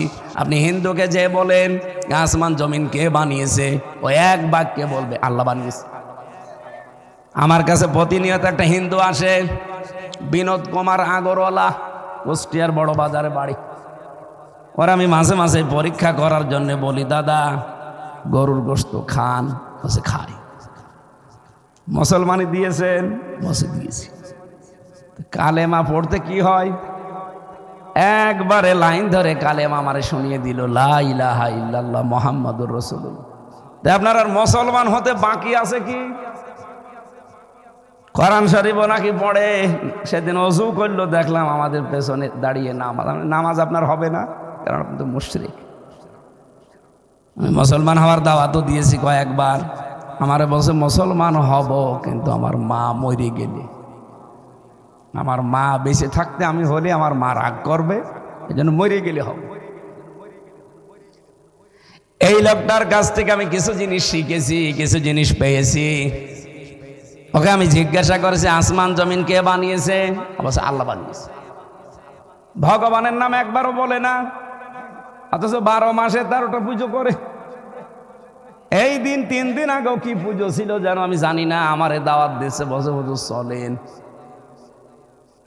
আমাদের বহু মানুষ এই মন্দিরে আছে, আপনিও চলেন দেখার জন্য। আসমান জমিন বানিয়েছে আল্লাহ, এ কথা হিন্দু আমার সামনে বলছে, কিন্তু এখানে বিধান চলবে আমার আল্লাহর, এটা হিন্দু আর বলে না। এটা হিন্দু বলে না শুধু না, হাজারো মুসলমানও এটার বিরুদ্ধে। হ্যাঁ, কথা বলা লাগবে। আজকে বললাম না, বিশ্ববিদ্যালয়ের সেমিনার ছিল, আমাদের স্যার ছিল ভিসি, ওখানে আমার একটা আয়াত মনে পড়ছিল বারবার। এটা সূরা নেসা 5 নম্বর পারার 6 নম্বর পৃষ্ঠা 13 নম্বর লাইনের 60 নম্বর আয়াতে আছে। বাড়ি যে একটু মিলাবেন সবাই। আলাম তারা ইলাল্লাযীনা ইয়াজউমুনা আন্নাহুম আমানু বিমা উনজিলা ইলাইকা ওয়া মা উনজিলা মিন ক্বাবলিকা ইউরিদুনা আইয়াতাহাকামু ইলাত তাগুত ওয়া ক্বাদ উমিরু আইয়াকফুরু বিহি ويريد الشيطان أن يضلهم ضلالا بعيدا। আলাম তারা, হে নবী আপনি কি ওই মানুষগুলোকে দেখেছেন? কে বলছেন? আলাম তারা হরফে ইস্তেফহাম, প্রশ্নবোধক চিহ্ন, ইন্টারোগেটিভ সেন্টেন্স। এটা আল্লাহ প্রশ্ন দিচ্ছে নবীকে, হে নবী আপনি কি ওই মানুষগুলোকে দুনিয়াতে দেখেছেন আপনার প্রতি যা নাজিল হয়েছে, আন্নাহুম আমানু বিমা উনজিলা ইলাইকা ওয়া মা উনজিলা মিন ক্বাবলিকা, আপনার প্রতি যা নাজিল হয়েছে সব দ্বারা বিশ্বাস করে, এবং আপনার পূর্বে যা নাজিল হয়েছিল দুনিয়ায় সেগুলোও তারা বিশ্বাস করে। ইউরিদুনা আইয়াতাহাকামু ইলাত তাগুত, কিন্তু যখন তাদেরকে বলা হয় বিচার আচার মানা লাগবে, আল্লাহর নাজিলকৃত কিতাব দিয়ে বিচার করা লাগবে, পরিবার সমাজ রাষ্ট্র চালানো লাগবে আল্লাহর নাজিলকৃত কিতাব দিয়ে, ওয়াকাদ উমিরু আইয়াকফুরু বিহি, যাদেরকে নিষেধ করা হয়েছিল শয়তানের আনুগত্য করা যাবে না, তাগুতের কথা মানা যাবে না, হে নবী আপনি দেখবেন এই মানুষগুলো বিশ্বাস করে আমার কিতাব কোরআন, এর আগে নাজিল হওয়া কিতাবও তারা বিশ্বাসী, কিন্তু যখনই বিচার আচারের কথা বলা হয় আইয়াতা হাকামু ইলা তাগুত, তখন আস্তে করে তারা তাগুতের দিকে ছুটে যায়। এখানে তাগুতের অর্থ মানুষের তৈরি করা আইন। আমার তো এই আয়াতগুলো পড়লে মনে হয় আল্লাহ মনে হয় এই 2026 সালে আর একবার নাজিল করেছে। আপনি দেখেন বাংলাদেশে বহু মানুষ এরকম আছে, এ কিতাব আল্লাহ নাজিল করেছে বিশ্বাস করি, এর আগে যে তাওরাত জবুর ইনজিল আল্লাহ নাজিল করেছিল মানি। যখনই বলবেন আসেন এর ভেতরে বিচার ব্যবস্থা আছে, এটা আমরা মেনে নেই, তখন তারা মানুষের তৈরি করা আইনের দিকে দৌড়িয়ে চলে যায়। এরকম মানুষ বগুড়ায় নেই? আরো জোরে বলেন।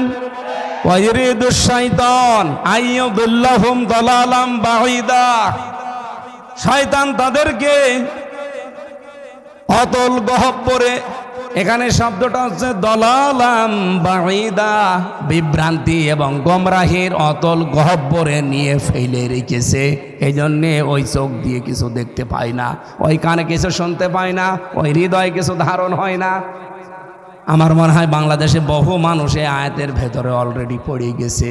আল্লাহ আমাদেরকে যেন বাঁচান, বলেন আমিন। বগুড়াবাসী, এই জন্য শিরিক যদি কারো জীবনে থাকে তার মাপ পাওয়ার কোনো কায়দা নেই, মন থেকে তওবা করে ফিরে আসা ছাড়া। না, আল্লাহ যেটা পারে ওইটা অন্য কেউ পারে, এই বিশ্বাস করার নাম শিরিক। আর শিরিক যারা করে তারা মুশরিক। কেবল আপনারা সবাই স্বীকার করলেন আমাদের ওই হিন্দু পর্যন্ত যে আসমান জমিন এসে বানিয়েছে আল্লাহ, এখানে বিধানও চলবে কার? এটার বাইরে যারা আছেন তারা আল্লাহর আইনের সাথে শিরিক করছেন। না বোঝার ভান করে আছেন কারা? হাত তোলেন তো। বগুড়া মানুষ শিক্ষিত তো ভালো। দ্বিতীয় নম্বর পেয়েছিলেন কি? 50 ওয়াক্ত নামাজ পেয়ে নবীজি আনন্দে আত্মহারা হয়ে আসছিলেন। ষষ্ঠ আসমানে হঠাৎ করে হযরতে মুসা নবীর সাথে দেখা, ডাক দিয়ে বলে, হাবিব কি দিয়েছে আপনাকে আল্লাহ? উনি বলছেন 50 ওয়াক্ত নামাজ দিয়েছে, 6 মাস রোজা দিয়েছে। নবী মুসা ডাক দিয়ে বলেন, হে রাসূল, আপনার চাইতে আমার অভিজ্ঞতা বেশি আছে, কারণ দুনিয়ার জীবন আমি শেষ করে এসেছি। আপনি আবার ফেরত যান আল্লাহর কাছে। আমার উম্মত এত শক্তিশালী ছিল, মাত্র 1 ওয়াক্ত নামাজ দিয়েছিল, তাই তারা পারে নাই। আর আপনি 50 ওয়াক্ত নিয়ে আনন্দে লাফান। যান, ফেরত যান, বলেন একটু কমিয়ে দিতে। নবীজি গেলেন, আল্লাহ কমিয়েছে। আবার আসলেন, আবার দেখা করে বলছে আবার যান। এভাবে কমাতে কমাতে আর মাত্র 5 ওয়াক্ত আছে। মুসা নবী বলছেন না, আপনি আরো যান। বিশ্ব নবী বলেন, মুসা কি বলো, আল্লাহ আমাকে দিতে চায় আর তুমি খালি কমাতে চাও। আমার যেতে লজ্জা করছে, আমি আর যাব না। রব্বুল আলামিন আমাকে জানিয়ে দিয়েছেন, মা ইউবাদদালুল কাউলু লাদাইয়া ওয়া মা আনা বিযাল্লামিল লিল আবিদ। সূরা কফের 29 নম্বর আয়াতে আছে, আল্লাহ বলেন আমি যেটা সিদ্ধান্ত নিয়ে ফেলেছি, যেটা লিখে দিয়েছি, ওটা আর কোনো রদ বদল হবে না, ওটা কিয়ামত পর্যন্ত একই থাকবে। 50 ওয়াক্ত তো আমি লিখেই ফেলেছি, শুধু আপনার কনসিডারের কারণে আমি কমিয়েছি। আমার বান্দার উপরে আমি জুলুম করি না।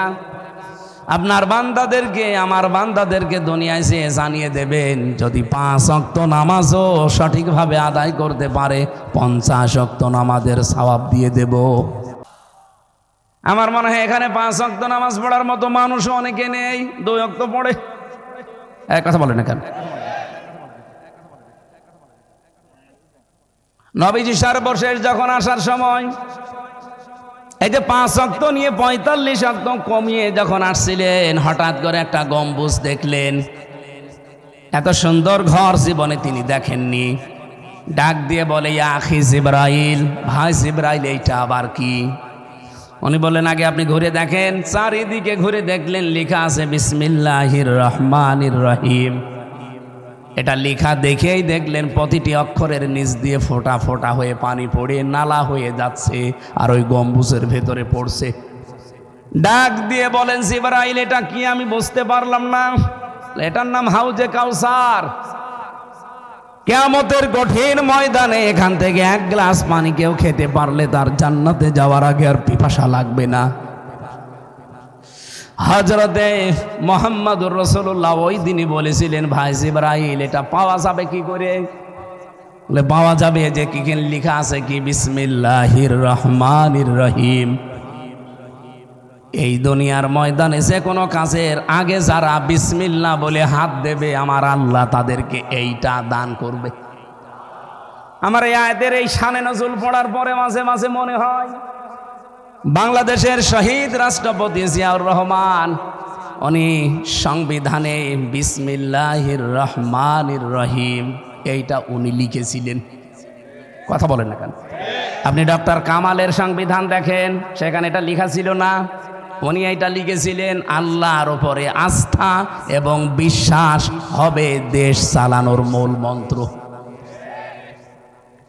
আমার মাঝে মাঝে ওনার জীবনী আমি পুরাটা পড়েছি। ওনার নাম শুনলে মানুষ শহীদ জিয়া বলে, ওনাকে মানুষ মেরে ফেলেছে। কিন্তু বঙ্গবন্ধু শেখ মুজিবুর রহমান, তাকেও তো মানুষ মেরে ফেলেছে। কিন্তু আজ পর্যন্ত আমি কোনো দিন শুনিনি যে কেউ বলেছে যে শহীদ মুজিবুর রহমান, কেউ বলে না। অথচ তারাও কিন্তু কেউ মেরে ফেলেছে। কেউ কি কোনোদিন বলে যে শহীদ মুজিবুর রহমান? কিন্তু জিয়া নাম শুনলে আগে বলা লাগে শহীদ জিয়াউর রহমান। শাহাদত যদি আল্লাহ তার কবুল করে নেয়, কিয়ামত পর্যন্ত আল্লাহ পাক নিজে তাকে কুদরতি খাবার খাওয়াবে। আর ওনাকে আল্লাহ যদি এই বিসমিল্লাহর এই আমলের কারণে মাফ করে হাউজে কাউসারের পানি কিয়ামতের ময়দানে এক গ্লাস দান করে, আমাদের ক্ষতি হবে? বলেন। নবীজি মাঝে মাঝে দুনিয়ায় এসে বলতেন, আল্লাহ আমি কিন্তু বিসমিল্লাহর আমল ছাড়ি না, তুমি আমাকে হাউজে কাউসার থেকে বঞ্চিত করো না। তখন এই সূরা কাউসার আল্লাহ তাকে নাজিল করে সান্ত্বনা দিলেন, ইন্না আতাইনা কাল কাউসার। হে নবী, আপনি কাউসার নিয়ে চিন্তায় আছেন, যান, আপনার অ্যাক্টিভিটিস আমি দেখেছি, এই হাউজে কাউসারটা আপনার নামে আমি রিজার্ভ করে দিলাম। আপনার জন্য এটা বরাদ্দ শেষ, কেউ পাবে না। আপনার কাছ থেকে পাবে, কিন্তু দুইটা কাজ দুনিয়ায় করা লাগবে। ফাসাল্লি লি রব্বিকা ওয়ানহার, যারা রবের জন্য নামাজ পড়বে। বাংলাদেশে বহু মানুষ নামাজ পড়ে রবের জন্য না, লোক দেখানোর জন্য। এমনকি যে ভোট আসতেছে, ভোটের জন্য নামাজ পড়া লাগবে কিসের জন্য? এই জন্য ফাসাল্লি শেষ করেননি, ফাসাল্লি লি রব্বিকা। নামাজ পড়বে যারা আল্লাহর জন্যে। কোন মানুষ যদি আল্লাহর জন্য নামাজ পড়া শুরু করার ভেতরে চারটা জিনিস পাওয়া যাবে। আপনি দেখেন তো, আপনার নামাজ আল্লাহর জন্য হয় না জনগণের জন্য হয়? এক নম্বরে নামাজের ভেতরে খুশু পাওয়া যাবে। খুশু বোঝে? বলছে হ্যাঁ বুঝি, বলেন তো দেখি। দুই নম্বরে নামাজে যেটা পড়বেন ওইটা আপনি কি বোঝার চেষ্টা চালাবেন আপনি। তিন নম্বরে নামাজের ভেতরে যেটা বুঝেছিলেন ওই অনুযায়ী নিজের প্র্যাকটিক্যাল লাইফ সাজাবে। চার নম্বরে এমন মানুষের পেছনে নামাজ পড়া যাবে না যেই মানুষের নিজেরই নামাজ হয় না। এটা ইমামদের কোয়ালিটি বোঝানো হয়েছে এই 4 নাম্বার শর্ত দিয়ে। সুতরাং ব্যক্তি, পরিবার, সমাজ এবং রাষ্ট্রে যারা ইমামতি করবে, যারা দায়িত্বে থাকবে, এই মানুষগুলো মসজিদের ইমামের মতো না, এদের চাইতে আরো 1000 গুণ ভালো হওয়া লাগবে। কারণ মসজিদের ইমামের কাছে কোনোদিন 10,000 টাকা বাজেট আসবে না, কিন্তু রাষ্ট্রের দায়িত্বে 1628 জন মানুষ এখন দায়িত্ব পাবে। এই মানুষগুলো কোটি কোটি টাকা বরাদ্দ হবে তাদের কাছে, জনগণের জন্য। কথা বলেন না কেন? এই মানুষগুলোর চরিত্র ইমাম সাহেবের চাইতেও আমরা ভালো দেখতে চাই। এরা যদি নামাজ পড়ে জনগণের জন্য, ভোটের জন্য না, নামাজ পড়বে কার জন্যে? অনাহার জীবনে কোরবানি থাকবে তাদের আল্লাহর জন্যে, মানবতার জন্যে। কোরবানি বলতে শুধু পশু কোরবানি না, ত্যাগ, তিতিক্ষা, শ্রম, কষ্ট, এগুলো যারা সহ্য করতে পারবে নবীজির হাতে এই দুইটা কোয়ালিটি সম্পন্ন মানুষ হাউজে কাউসার পাবে। আরও 14টা পয়েন্ট ছিল যেগুলো আল্লাহ পাক এই দুনিয়া শান্ত করার জন্য দিয়েছিলেন।